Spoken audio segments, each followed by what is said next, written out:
मुंबईत काँग्रेसचा एकला चलोचा नारा। काँग्रेस मुंबई महापालिका स्वबळावर लढणार। विजय वडेट्टीवारांची मोठी घोषणा।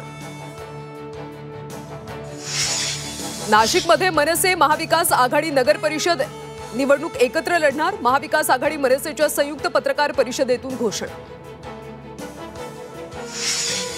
ठाकरे बंधूंच्या राजकीय युती जागा वाटपाचा मुहूर्त ठरला। युती आणि जागा वाटप चर्चा 11 नोव्हेंबर नंतर सुरू होणार असल्याची सूत्रांची माहिती। मनसे अध्यक्ष राज ठाकरे यांच्या सुरक्षेत वाढ। स्थानिक पोलीस अधिकाऱ्यांकडून राज ठाकरेंच्या सुरक्षेचा आढावा।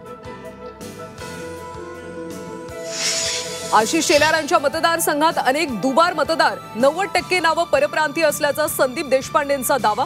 मुंबईत परप्रांतीय महापौर करण्याचा डाव असल्याचा आरोप।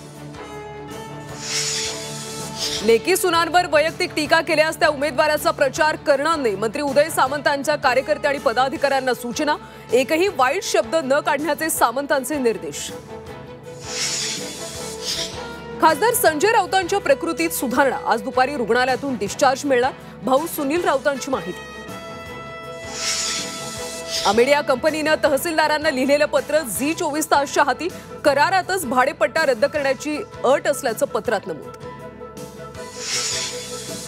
झी24 तासने उघडकीस आणलेल्या पुणे जमीन गैरव्यवहार प्रकरणात मोठी माहिती। आरोपी शीतल तेजवानीच्या घरात जमीन व्यवहाराच्या पावत्यांसह कागदपत्र सापडली।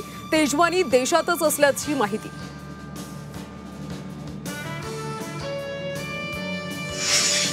फरीदाबादमध्ये एका डॉक्टरच्या घरातून 350 किलो आरडीएक्स जप्त। दहशतवादी डॉक्टर आदिल अहमदच्या चौकशीनंतर छापेमारी।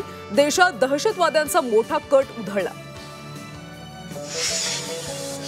सांगलीच्या विटामध्ये रहिवासी इमारतीला आग। आगीमध्ये होरपळून 4 मृत्यू, 2 गंभीर जखमी।